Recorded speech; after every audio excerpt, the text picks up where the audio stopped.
On en parle, hashtag mondial 2022.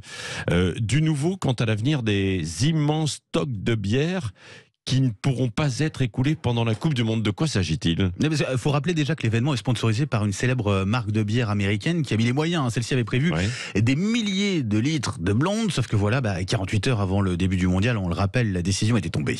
À 2 jours du coup d'envoi de la grande fête du football au Qatar, la FIFA a décidé que ses stands, au pied des stades, ne vendraient pas d'alcool. Voilà, l'alcool finalement seulement autorisé dans l'enceinte des fan zones, uniquement 3 heures avant et 1 heure après les matchs. Et je rajoute pour la modique somme, quand même de 13 à 14 euros la pinte. Ça chiffre, quoi qu'il en soit, le sponsor va se retrouver avec de sacrés stocks sur les mains. Mais qu'à cela ne tienne, hier, le brasseur américain a fait savoir sur Twitter que toutes les bières non vendues seront données au pays qui remportera la Coupe du Monde. Oui, alors pour l'instant, on ne sait pas encore les modalités précises de cette opération. Le porte-parole de l'entreprise promet plus de détails à l'approche de la finale.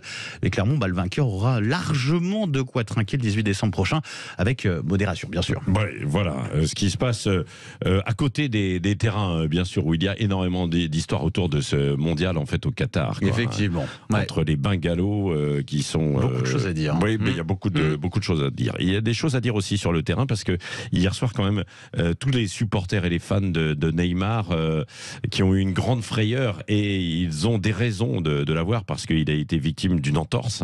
9 fautes commises sur lui pendant le match par les Serbes. Ah ben non, mais il n'y a jamais eu autant de fautes dans un match contre un joueur. C'est ce qui a été dit, en fait, en tout cas en grande compétition officielle.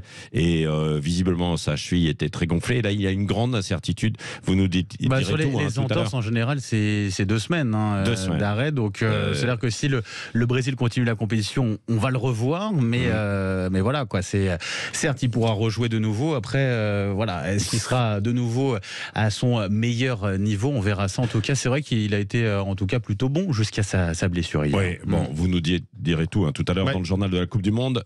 Juste dans le journal de 8h avec Laurie Leclerc.